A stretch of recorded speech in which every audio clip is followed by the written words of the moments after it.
O meu nome é Dirceu Stoner. Eu trabalhei no Hospital de Clínicas, que deve ter sido iniciado lá por 1969, 70, ainda quando o hospital pertencia à reitoria. E o professor Faraco, em contato com o pessoal do MEC, lá em Brasília, através de uma lei que eles criaram, que o hospital virou uma empresa pública. E eu passei na frente do hospital com um engenheiro que era da Lubianca, e ele mostrou o hospital. Dirceu, nesse hospital aí cabe toda a população de São Cepé. Como eu era de São Cepé, eu disse para ele, então é para cá que eu tenho que vir.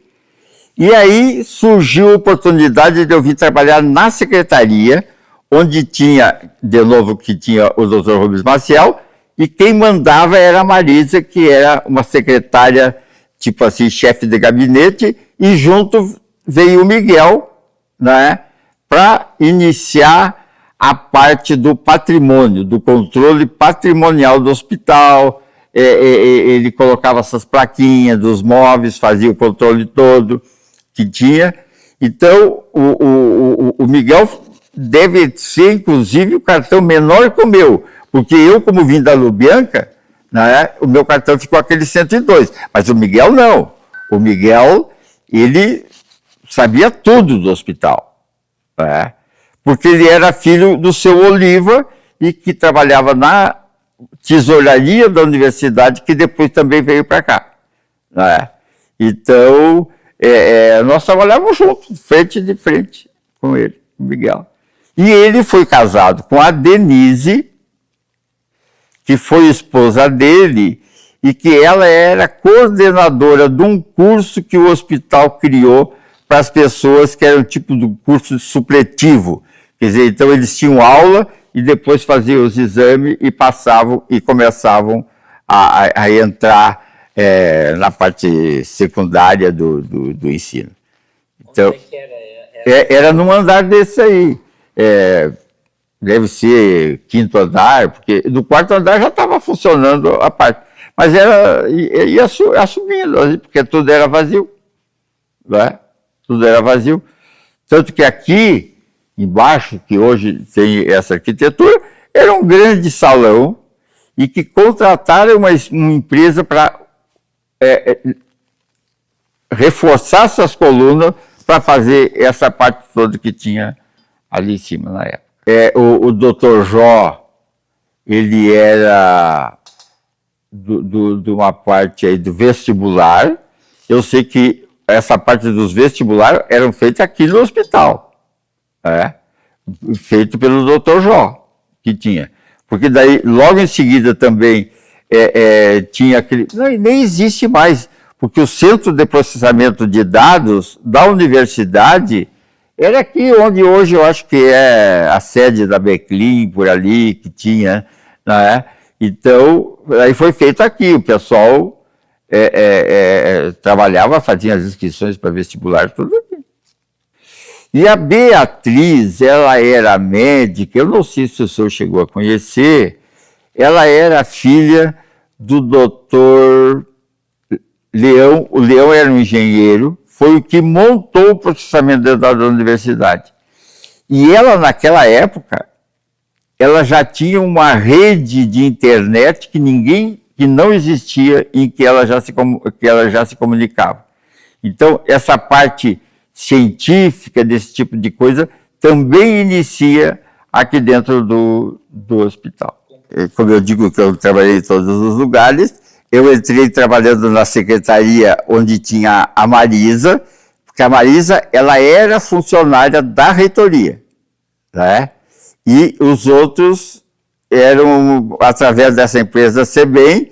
Tinha também a doutora Vera, porque a doutora Vera era funcionária da universidade, e daí nesse meio tempo também veio o Salazar, que o Salazar era da contabilidade, né? Então ele veio para organizar a contabilidade, né?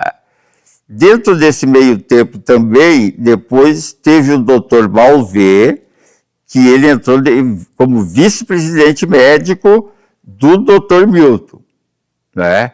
E ele trabalhou um tempo aqui, mas quem tinha todas as coordenadas era o Dr. Balver. Tanto que ele foi o próximo presidente. Então, ele foi o próximo presidente, foi esse intervalo que eu saí. Eu trabalhava no almoxarifado, né? Essa história é muito interessante. Eu trabalhava no almoxarifado e tinha um vice-presidente que pediu grampo para grampeador. Eu era um guri, mas eu vestia a história da camiseta e o hospital estava sem dinheiro. E ele pediu 3 caixas de grampo para grampeador e eu cortei e mandei uma só. E ele mandou me chamar. Eu cheguei lá bem macho com ele, porque eu digo assim, me admiro muito do senhor, sabendo a crise que nós estamos atravessando, o senhor me pedir 3 caixas de grampo para grampeador. E o senhor, mais a mais, tem só um grampeador. Mandou embora. Aí o Balver me encontra no corredor, senhor, vai! Eu, segunda-feira, demito ele, e daí tu volta. E foi o que aconteceu.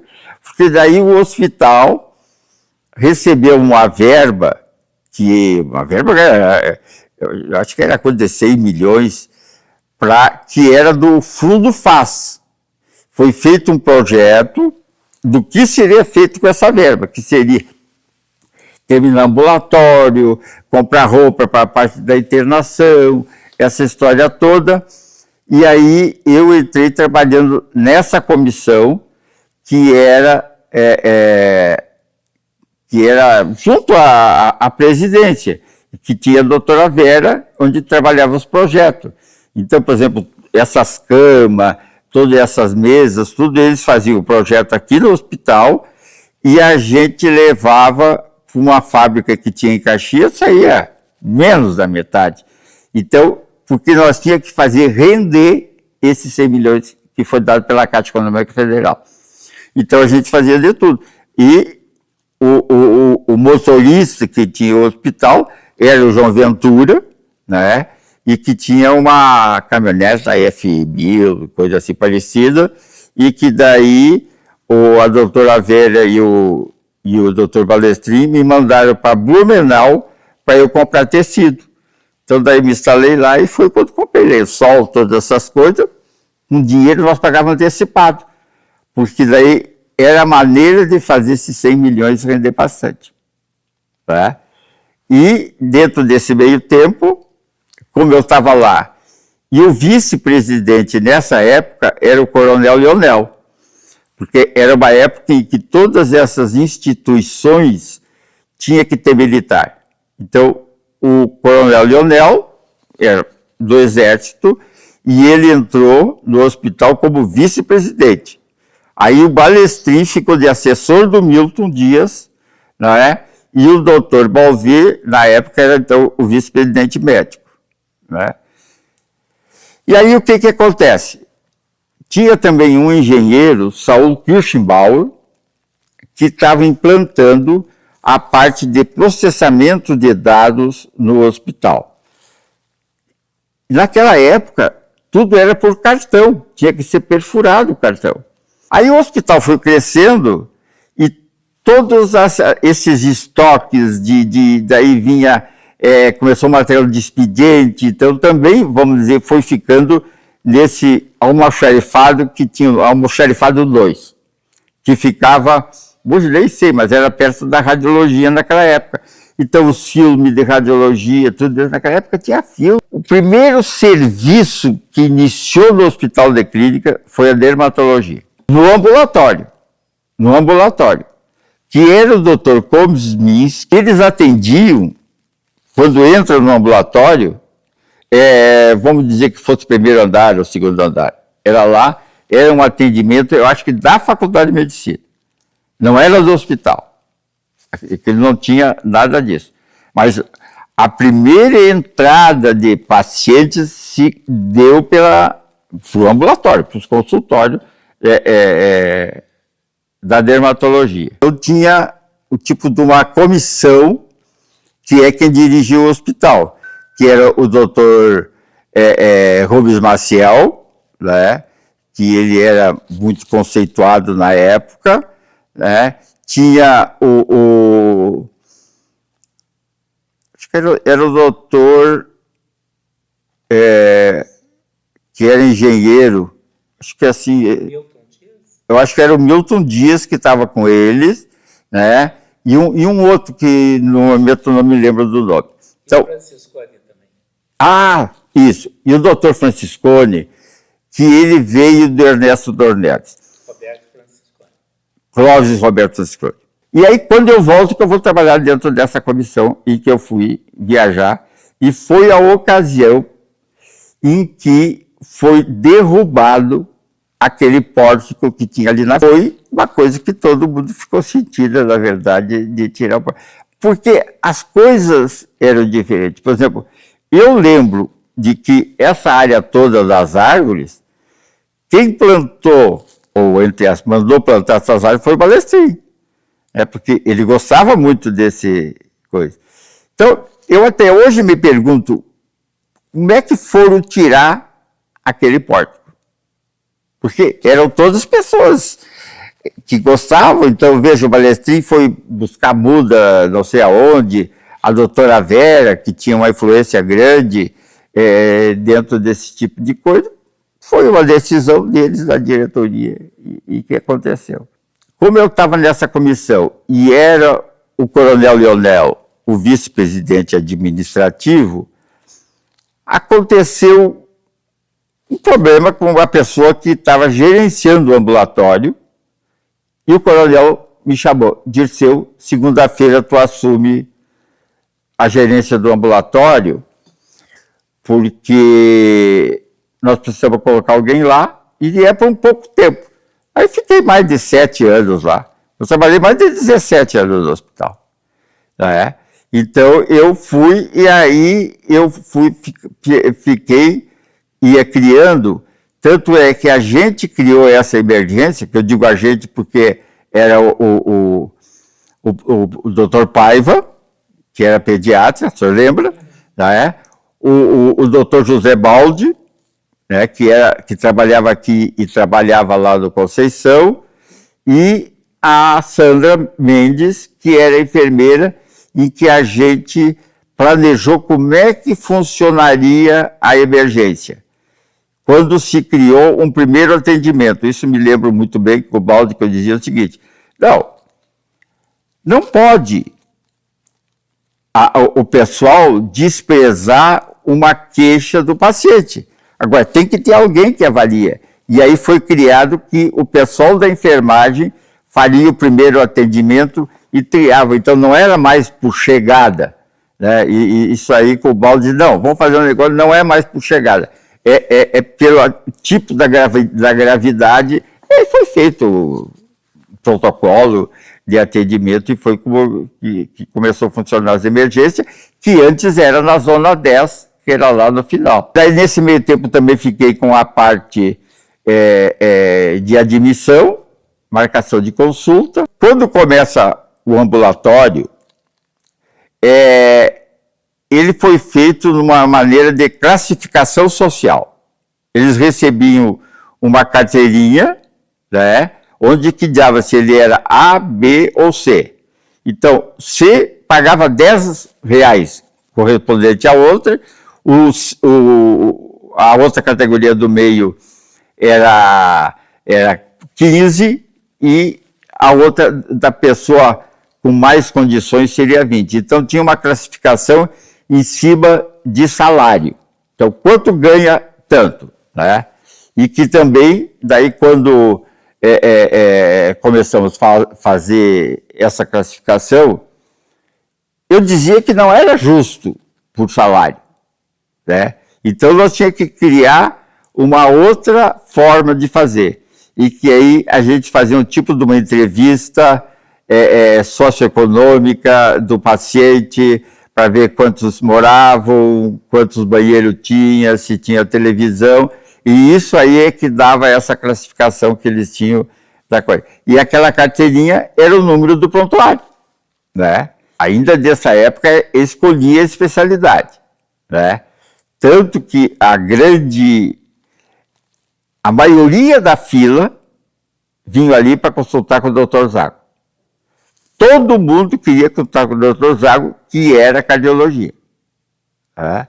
Então, terminava logo a consulta, né, do Dr. Zago, terminava, porque eles iam justamente, eles pediam a especialidade.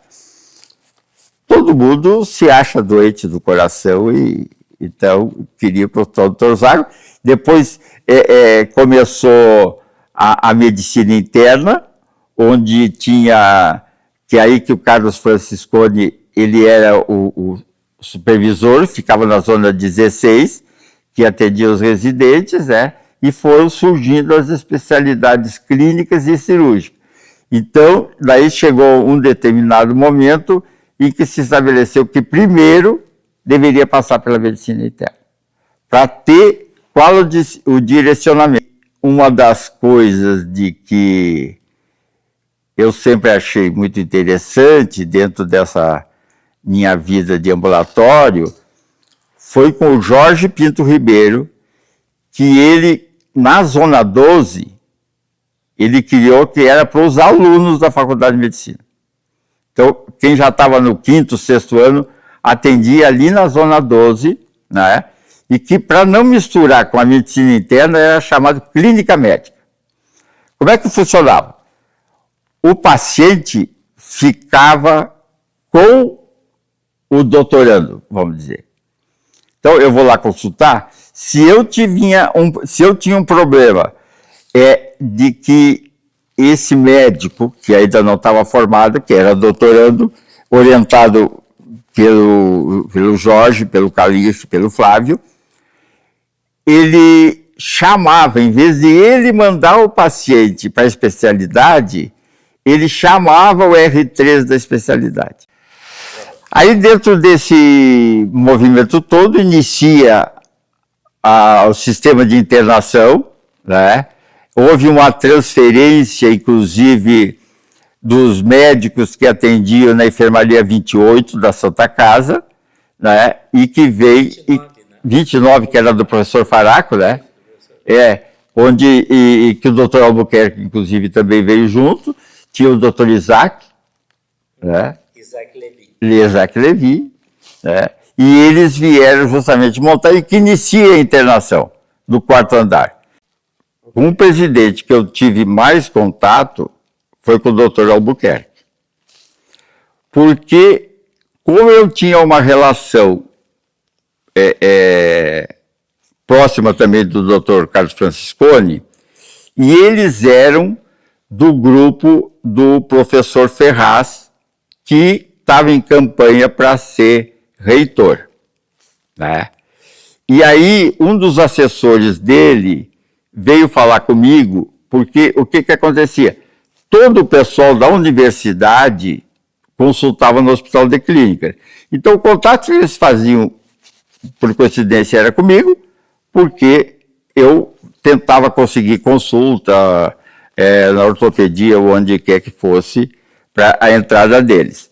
Aí, esse assessor do professor Ferraz veio o seguinte: ó, Dirceu, o professor Ferraz quer que tu faça um projeto para o atendimento gratuito dos funcionários da universidade. Digo, bom, só vou fazer se o pessoal do Hospital de Clínicas também entra e diz, não, tudo bem, inclui o pessoal do Hospital de Clínicas, porque naquela época todos pagavam, mesmo os funcionários do Clínica pagavam. Então fizemos esse acordo de que eu faria esse projeto, como é que funcionaria, tudo direitinho, não é? E me reunia com eles, lá na João Pessoa, né? Que onde a gente tratava. Tudo tinha que ser muito feito na surdina, porque o Ferraz já tinha sido candidato e não tinha sido escolhido. Então, esse grupo todo, com o doutor Brentano, Carlos Francisconi, Jorge Gross, estavam reunidos para elegerem o professor Ferraz. Aí, quando o projeto estava pronto, né, ele me perguntou, e aí, disse, eu, não, está pronto. eu disse para ele, só tem uma coisa, né, professor Ferraz? Isso aqui só pode ser implementado pelo presidente do hospital. Aí o Ferraz disse, tu não te esquece que quem vai nomear o presidente do hospital sou eu? Eu digo, é mesmo, desculpa, é o senhor também. Tá bom. E aí seguiu esse projeto, eles ficaram com um projeto, e aí tem uma cena divertida. Eu estava lá na minha sala, chegou o doutor Albuquerque, que trabalhava no Conceição, não estava aqui, ficou sentado. Eu conhecia dele da outra vez, cumprimentei, quer passar? Não, vou terminar. Aí ele entrou e fechou a porta da minha sala. Disse, eu vim te avisar e que tu não pode falar para ninguém que eu vou ser o presidente do hospital.